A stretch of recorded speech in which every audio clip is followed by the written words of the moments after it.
Hey, gentlemen, it's your host of the Global Resources for Men, Elysia Buss, here tonight with Tim Neal, my fun friend from Australia who travels all over the world here as a transformation coach for men, right? You do all kinds of really cool programs. Can you tell us a little bit more about that before we get into our fun, jokey conversation that we're going to have this evening? Sure. Well, firstly, real pleasure to be here. It always is connecting in space and time with you. So thank you for having me. And yeah, I'm grateful I get to do this work full time and run a men's group myself, which I'm deeply grateful for. And 3 times a month we come together and yeah, just connect and share. And there's a topic usually I speak into, and they get an opportunity to feel supported and get some coaching. And I work with my one-on-one clients as well, which I've been doing for many years, and be launching an upcoming course later in the year. So always a lot happening in my world. I said before we press record that we've all got 4 lives, and I'm no different. So, but really honoured to be here and to be able to just to have a fun conversation with you. Thank you. No, I appreciate that. What's the name of your men's group if guys want to go find it? Yeah, well, the Facebook group is the Brotherhood Men's Group. And then 3 times a month, I do what I call Brotherhood Transformation Coaching calls. So it's 2 hours, 3 times a month. Yeah, where we go deep, we do the inner work, and it's a real fun time. And it's also, it can be confronting, but I think that's the work that, conscious men are craving more of. And I'm grateful to be leading some of that charge and also doing my own work as well along my journey. So that's fantastic. That's the important part, right? Like we all have to continue to do our own work while we're helping other people. We can't just be like, I'm the best thing ever and you should all just listen to me because.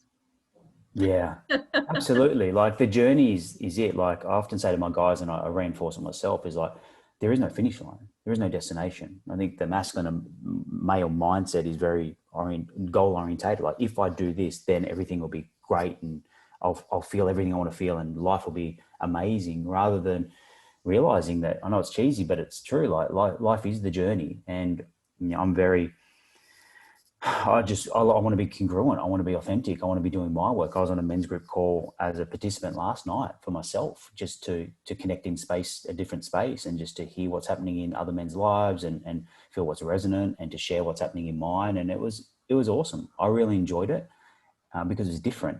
And I'm so used to putting that leader's hat on as a coach and sort of trainer when I don't have to. It's beautiful. I did a 6-month deep dive course last year as a participant to hone my skills and to do some of the deeper inner work that I felt I needed to do. So yeah, I hear you and totally understand and agree that, we're all works of progress, and we're, it's important to do our own work as we choose to lead others as well. Absolutely. There's so much that's folded into that. And then we get to segue into this hilarious, I think it's hilarious because that's just how I cope with things sometimes, conversation about dating in the world today and how like men engage or don't engage with women and asking them out on a date. So for instance, like I've been single for pretty much 13 years. I haven't had any long-term relationships in that time frame. And there's lots of things that factor into that. But I was talking to Tim and telling him, I'm like, man, I think I can count on 2 hands the amounts of times that a man actually asked me out on a date. Like, I'm not the most patient person in the world. I've gotten to work a lot on that on myself. And I'm just like, I'm usually the one that's always engaging and always asking men, because my track record is they just don't ask. And so I feel like I'm at least moderately attractive to most men. And I'm smart and funny, silly and fun. I have like weak points too. Don't get me wrong. Like I got weaknesses, but I work on my shit. So like, Tim, let's have a conversation about what is up with men and them not asking women on dates and like the whole process of dating. What is going on? And how can we support men, like men supporting one another, and how can women support men to create like a healthy, safe environment for that engagement without playing games? We're not interested in that game. Yeah, it was a fun little conversation we had before we pressed record around this, and so much to speak to. But one thing that stands out to me is the last part. Actually, is not playing games. I think Yes. there's an evolution for men, and let me speak from my experience and some of what I've heard over the years as I've done this work with men. I think it's more about how the man feels about themselves. And I said off air that, you know, often if there's an attractive woman, then that can bring up this deeper sense of rejection, this deeper sense of, oh, my not enoughness. And it's part of the human psyche that we feel that we're not enough on some level. You know, the brain is here to predict and protect, and it's about survival. So in the dating world, if we put this context on that, we walk into a place where there's an attractive woman and we don't want to feel rejected, because that can mean that we're in threat. So therefore, we'd rather just stay at a distance for most men. Now, obviously, I'm talking in generality here. Sure. And, you know, some men are a lot more confident with women, and they'll go straight up, like those you know, up to 10 guys that have asked you out Yeah. in the past. But what I heard was, if it's not happening, then you're somebody who's going to make it happen in a way. So therefore, there's beauty in that, but that also shifts the polarity. Right. So when a woman goes up to a man and says, hey, and starts a conversation and potentially asks them out, all of a sudden they're putting on the masculine hat.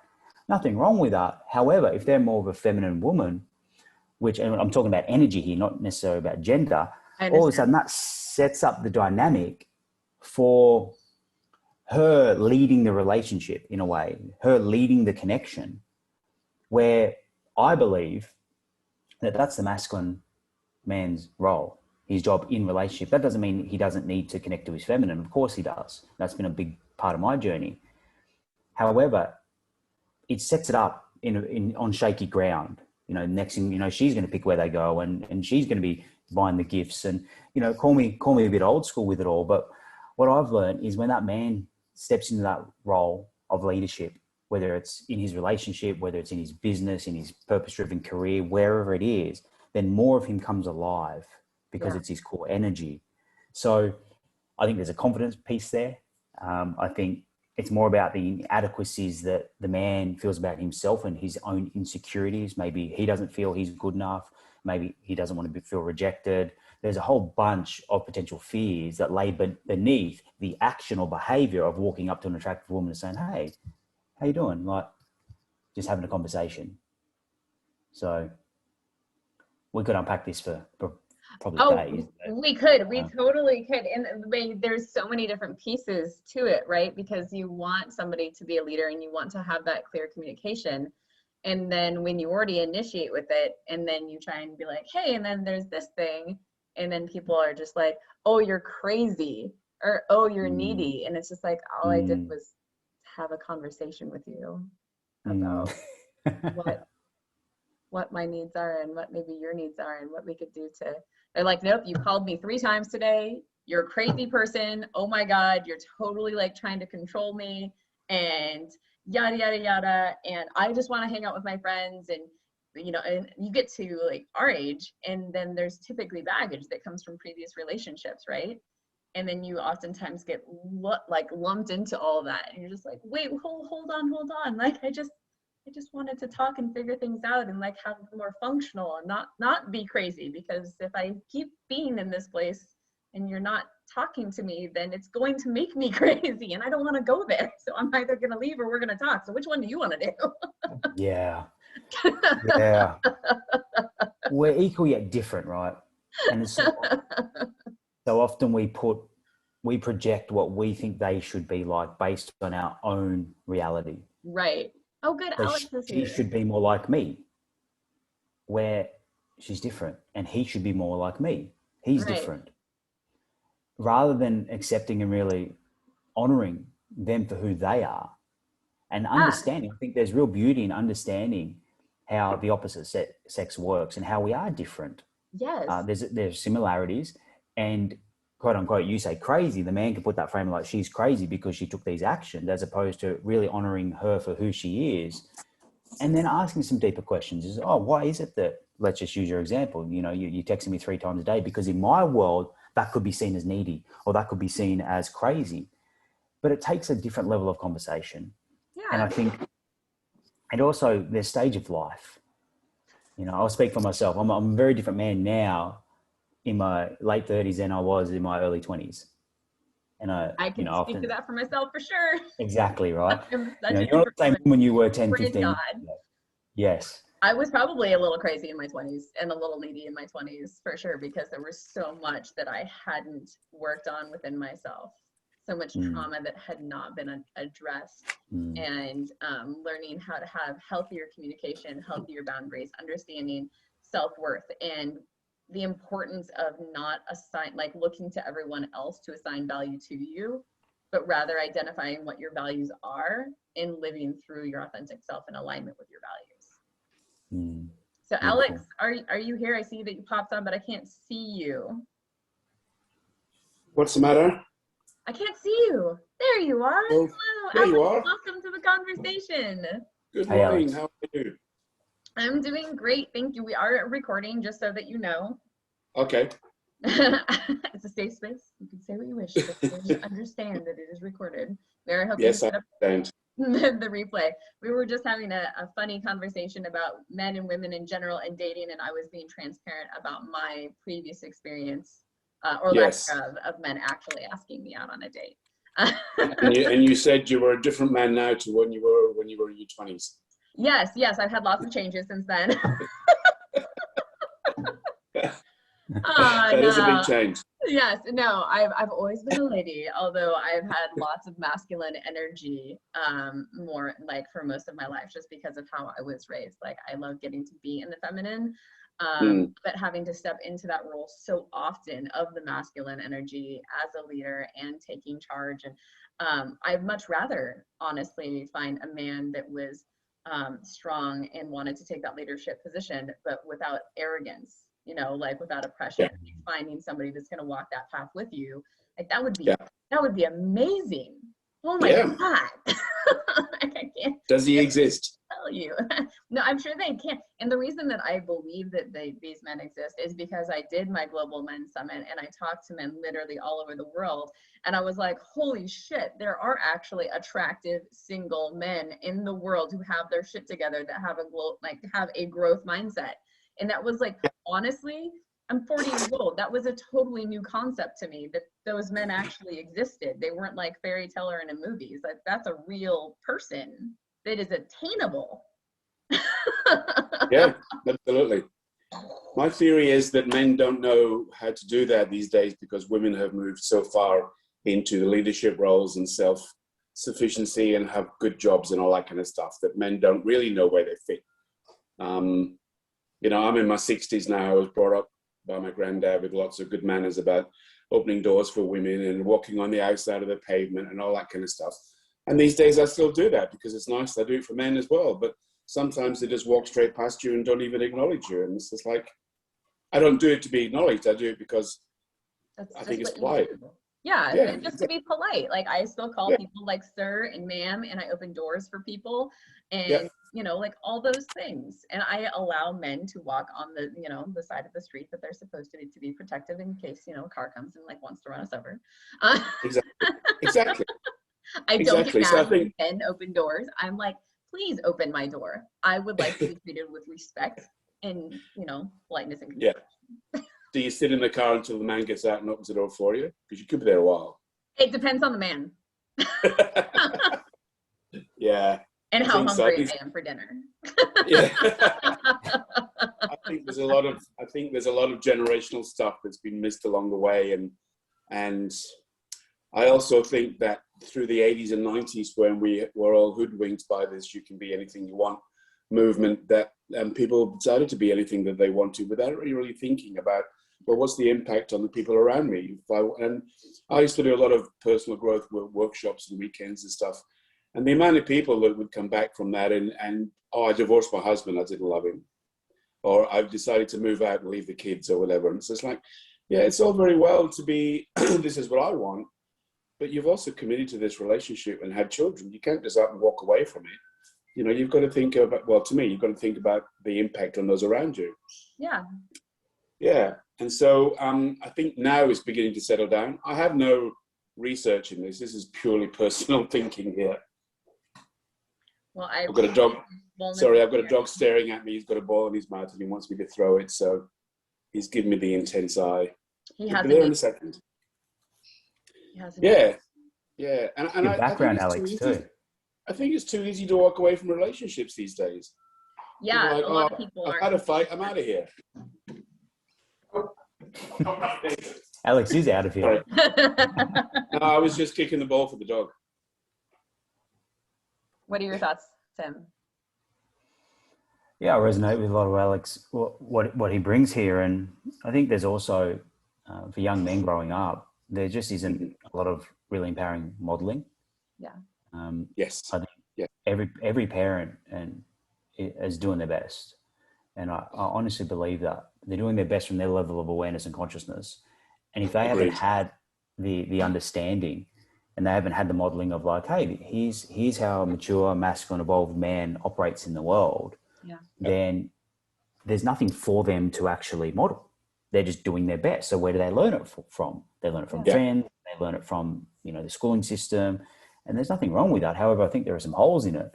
And that's been my journey as well. Like, I grew up, with two dads, and I love them both dearly, and they're both very different.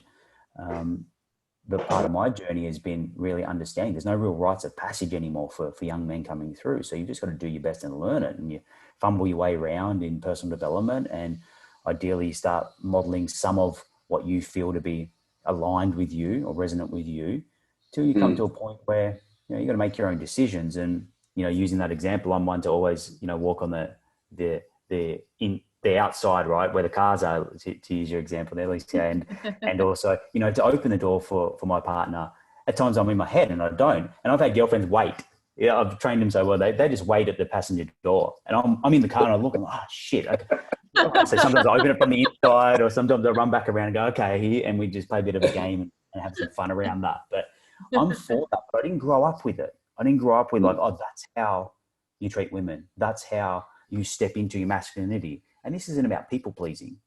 So it's not about just dropping everything and not knowing who you are as a man, what you stand for, what your needs are, what your values are, and then just running around doing everything for everybody else, whether it's partner, whether it's kids, whether it's family, whether it's, business or work. I think there's a beautiful medium here on really stepping into who you owning yourself. And this isn't a one and done. This is an evolutionary process, but owning more of who you are and how you want to show up in the world, and having deep consideration and heartfelt consideration for the people in your life who are nearest and dearest, and also, the impact you want to make. So I think there's so much we could unpack here, but there's some of my thoughts around it. No, I appreciate it. And I think it's really interesting that women oftentimes want to be treated like a queen, but we don't provide a space for men to actually know what it feels like to treat themselves like they're a king. And if you can't treat yourself as that sovereign being, then how can you offer that to another person? Yeah. Yeah. So, I like that. I think it's great that there's so many people like Tim here who are having men's and brotherhood groups and stuff, and it's becoming more visible and places for young men to go to discuss these things. Because I guess right now it's down the pub with their mates, or out in the bush with their 4-wheel drive and whatever else they do out there. So I think it's great that these healthy places are beginning to emerge. And I'm a psychotherapist by trade, and I want to work with men around everything that goes on for men, relationships particularly. I'm really interested in how all of us have relationships. I mean, that's how we are in the world. We relate to everything. It's how we get ourselves through things. It's relationship with dogs, to each other, horses. Internet, whatever it is. Sorry? Horses. Are you a horse person? I am. Nice. I have a few friends who are horse therapists as well. Yeah. Are you in Australia as well, I would assume? I'm in Australia, yeah. I might know some of the people that you know that are horse people in Australia. I know a lot of horse people in Australia. Okay. I think the lots of main one that horses. comes to mind is Lisa Tolman. Do you know Lisa Tolman? Lisa Tolman. She lives up in Mullumbimby. Whoa. We should connect later and see. Yeah. You and I. We'll have to connect our horse people. Okay. Horse people, I'll let my brother into. My older brother's a horseman as well. He's a farmer. He's He's got a racehorse and also a Shetland pony. So and I That's a visited. really interesting combination. Yeah, Yeah. yeah. Yeah. Speck and Arnie. Speck and Arnie. I love it. I love it so much. That's Yes. funny. Is there anything else that you two would like to bring to the forefront? Like, Alex, are you married? Do you have a partner? I have a partner, yes. I'm in a same-sex relationship. Hershey. Sorry, the door's open and he barks at everything. I'm in a same-sex relationship. We've been together for about 13 years. And I have a dog called Hershey. The one that's barking loudly right now? Sorry? The one that's barking loudly right now, that's Hershey? Yeah, he's a barker, yeah. Hamish just wanders around behind him and sees what's going on. Yeah, I'm a psychotherapist. Currently, I'm training the diploma of counselling online for an online college. Nice. And my partner's a social worker. And we're up in Newcastle, just north of Sydney. I don't know if you've been to Australia or whatever. I haven't, but I do know where Sydney is. Yeah. So we're about a 2.5 hour drive north of Sydney. We actually live in the lovely wine country of Hunter Valley. Oh, that does sound lovely. So what was it like for you two, like, dating initially? As two men, and like navigating that whole piece? We often get asked questions, so who's the woman, who's the husband kind of stuff. And it's just like, that's offensive in some level because we both do everything. Although Kim doesn't vacuum. But that's a minor detail. We met on the internet and we were very clear that we were looking for a relationship, not just a hookup. And so we spent about a month just chatting with each other before we actually met. We just kind of took it from there. Circumstances dictated that I moved in with him pretty early.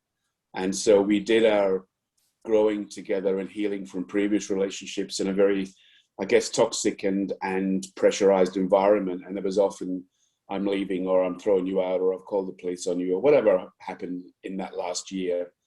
And then the universe intervened and I had to go home to Scotland. My dad was not very well.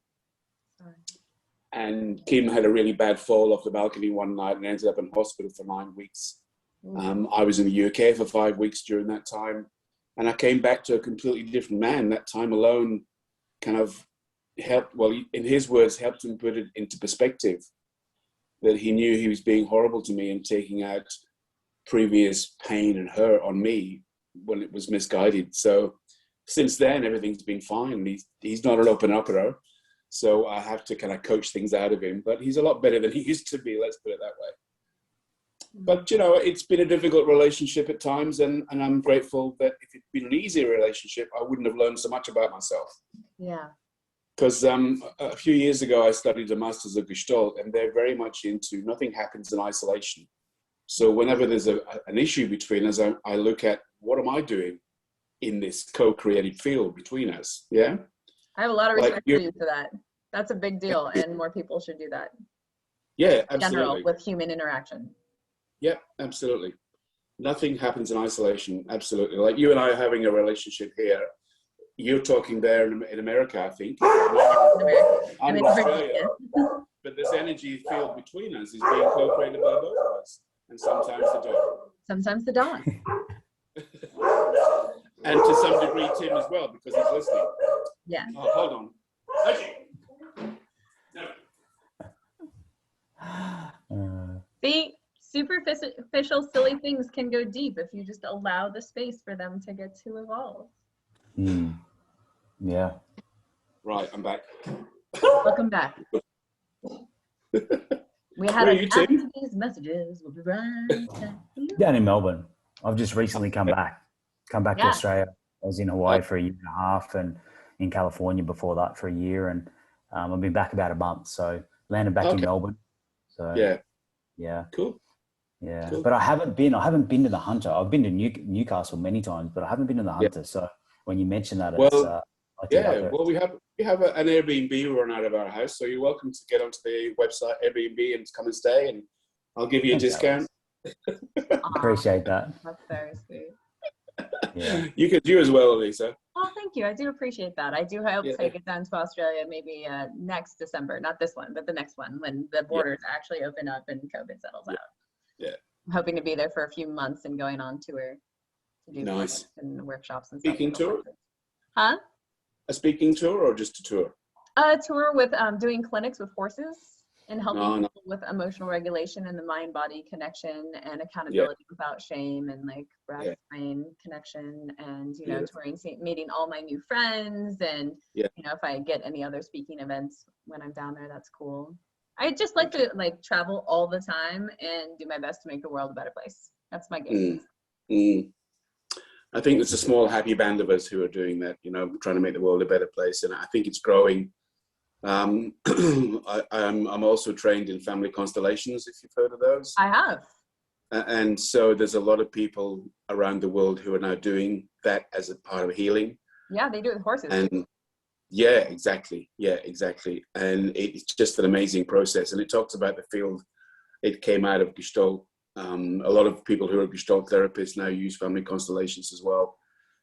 And that's a really unobtrusive, can be cathartic, but not necessarily, because you're not that child that's been hurt anymore. You're now a 30-something adult or whatever. So it's keeping it into perspective. But it's such a powerful tool, and horses are amazing around that. Yeah. Yeah, it's beautiful. Yeah, dogs are quieting down. I'm going to have to go because it's 8:45 and I'm supposed to be at work. Well, thank you so much for hopping It's on. lovely to meet you. Appreciate it. It's Yeah, very nice to meet you as well. yeah. Thanks for Good joining us, stuff. Alex. Been a pleasure. All right. Same, maybe a bit more notice next time. What? It was just all of a sudden on Facebook this morning. We were having that conversation beforehand. A little bit more leading time would be smart. So we'll do a better job at that. But really appreciate you jumping on last minute. And No worries. I'll see you in the group. Yep, absolutely. All right. Have a good day, guys, or night, guys, whatever. Thank you. See ya. Bye. Do. And then there were two. Back to two. Oh, it's really too bad that Jake was having so many technical issues and wasn't able to hop on. He's always so dynamic and engaging with his conversation pieces, but I'm sure he'll be able to well, not sure, but I hope he'll be able to make the next one. So do you have any like wise words and introspections from everything that we just went through? Well, but what came to me was when Alex was talking about the field and, you know, co-creation. I was talking to a buddy last night about that, and he, you know, was just sharing what's happening in his relationship, and it's been a little bit up and down. And I sort of just mentioned to him that there's always two creating a dynamic of a third. So it's usually us, them, and we look at it as just us and them, right? And then our ego gets involved, and next thing you know, we're creating story and you know, there's hostility and a more challenge than we would like. Rather than, I got once taught this framework of, well, there's you, them, and then there's this third dimension here called the relationship, called the dynamic, called the energetic towards how you both relate to each other.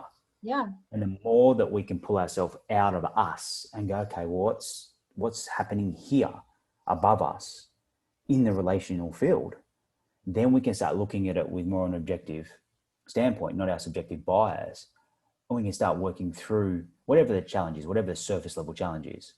So that's something that came to me when Alex was speaking. And for anyone who watches the replay around relationship, is how often can we do that? How often can we pull ourselves out of ourselves and go, okay, what's happening here? And see perspective and look down on this dynamic, whatever's happening, whether we're, you know, in conflict about whatever it is, about our respect that we have, the trust in the relationship, whether it's something external like finances or sex, or whether it's something just about the man not being the man, or the woman not allowing him to be the man, or whatever it may be. So I'd be curious on your thoughts around that as well. You know, we actually do that with horses. Or rather, I've been looking at that more so, because sometimes people are like, oh, well, I'm in this space or my horse is in that space, instead of looking at the energy that's created between the interaction of both of you. And being really clear in the communication, because horses, they want to do the right thing. And it's important to just create opportunities, only ask them things they can say yes to.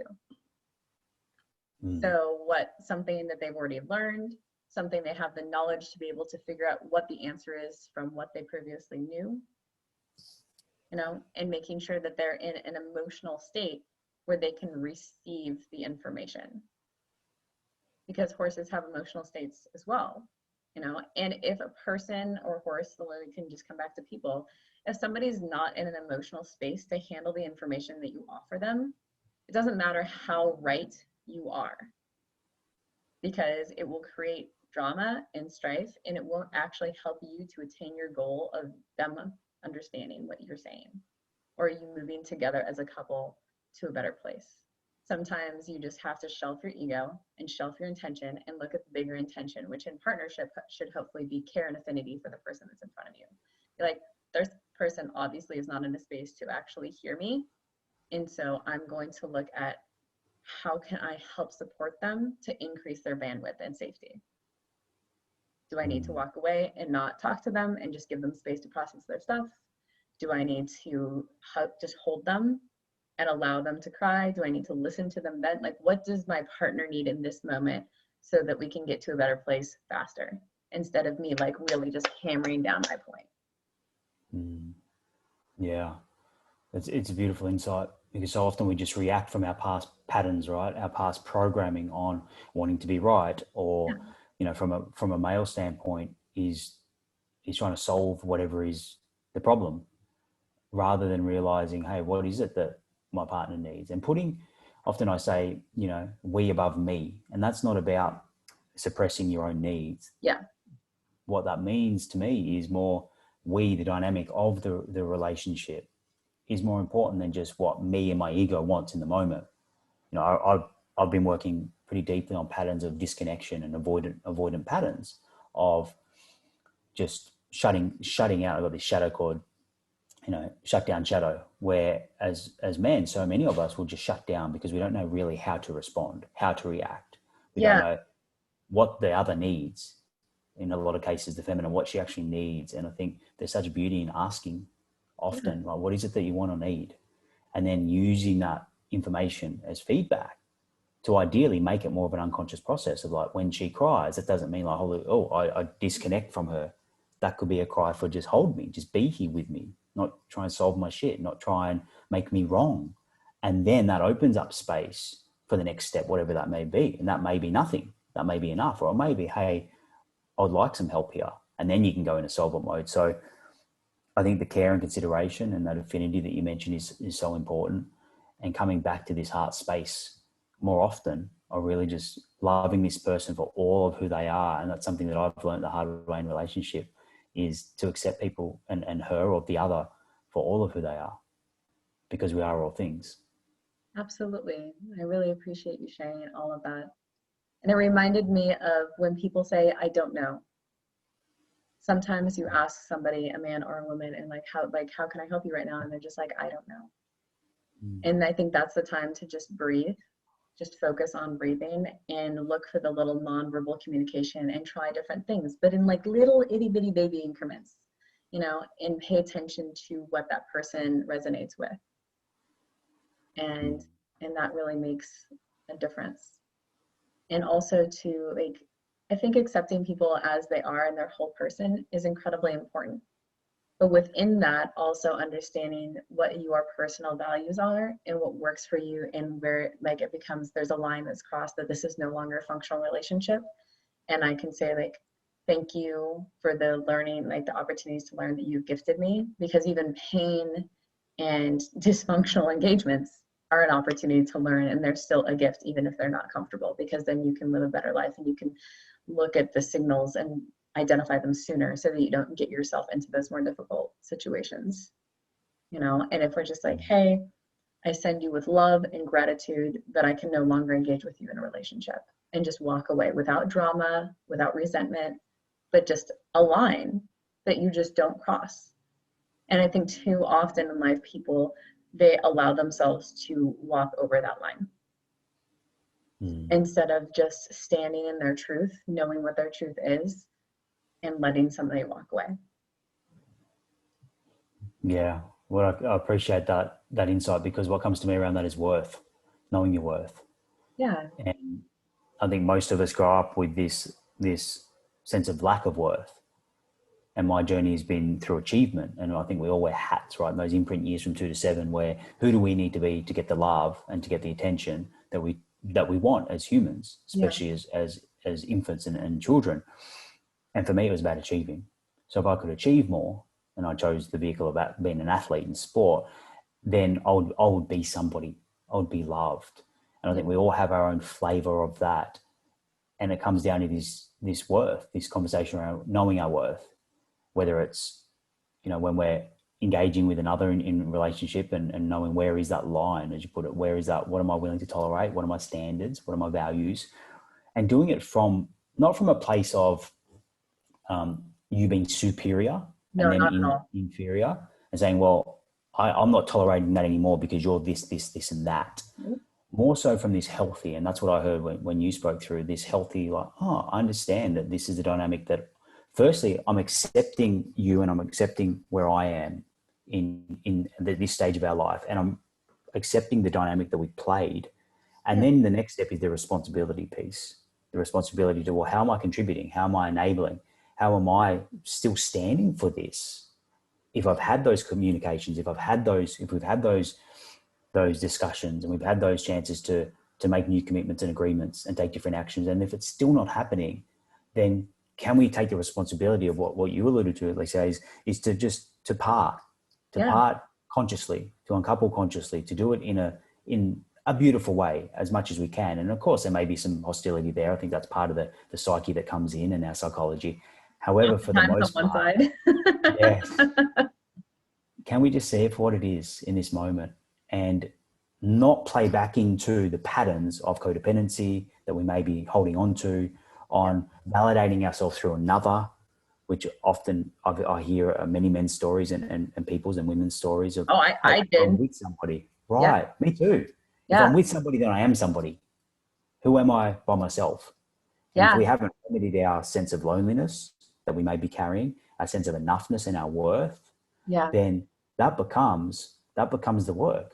That becomes the next deeper level of, okay, this is where I need to go. Maybe we do need to spend time by ourselves and really lighting ourselves up and our soul on fire more and more, to then bring in a reciprocal, somebody who is on a similar journey, somebody who is at a similar energetic standpoint in their life as well. So then we can create a new dynamic as we've evolved and as they've evolved. Yeah, absolutely. I love how you put all of that. And two things popped into my mind. One was that I was once in a relationship for 7 years.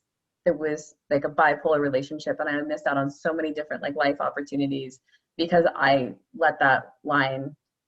I had a mountain. The line was at the bottom, and I decided to summit Mount Kilimanjaro instead of just honoring it at the beginning and be like, this isn't going to work. You're a great person for somebody else.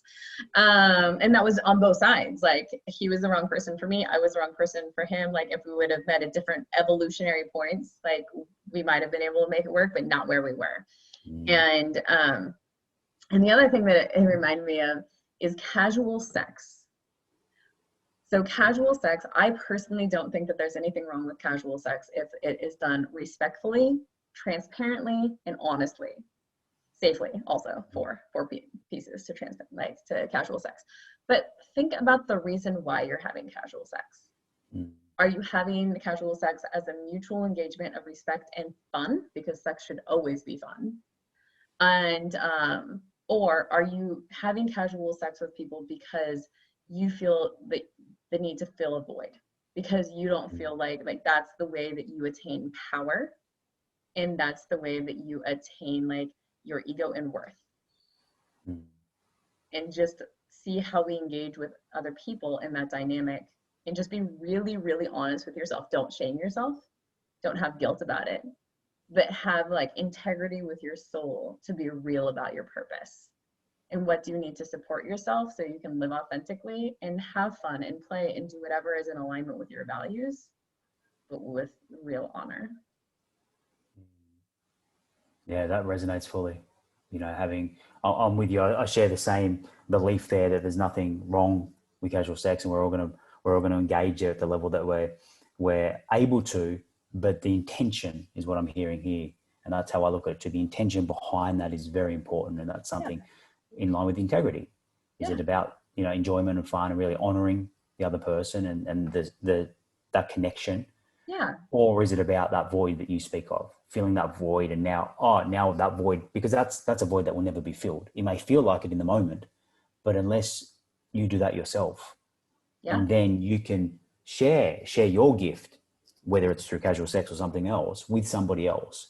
And the transparency and the honesty, that's, you know, I think that's at the heart of any person, but especially men in our integrity. It's, if you can come from that place, then there's nothing being hidden. There's nothing, hey, this is where I'm at. This is how I see things. And let's have some fun and enjoyment and honor our time together. And this is it. So yeah, and totally with you on that. like on behalf of women, I can tell you, gentlemen, we much prefer that you just tell us, and you will find that way more women are actually receptive to that if you just tell the fucking truth. Exactly. Instead of hiding shit. Just be real about what you want, like what your intentions are, and give people the opportunity to say like, yes, I'm in to this degree, or no, I'm not interested. And, you know, like, and that's where the ability to read nonverbal communication, to read tone, to understand how receptive a woman is going to be to that conversation, because there are some women that are just going to be like, you're an asshole for asking, and you just have to be ready for that. But if you're standing true in your intention, then it's okay if she feels that way, because that's about her journey. It's not about you. Yes. Oh. And on that fun, exciting note, I have to jet onto my next call. But Tim, it has been an absolute pleasure, as always, to chat with you. And I appreciate you being vulnerable and deep diving into all of this with me, Alex, and whoever ends up watching the replay. Thank you. It was really great to having this conversation. I really appreciate you, appreciate the work you're doing. And thank you for sharing space. Thank you. All right, until next time. And gentlemen, we are planning the next time. So if you could help us help you, please do DM either one of us about different subject matter that you would like to have us go over in our next fun call. Bye.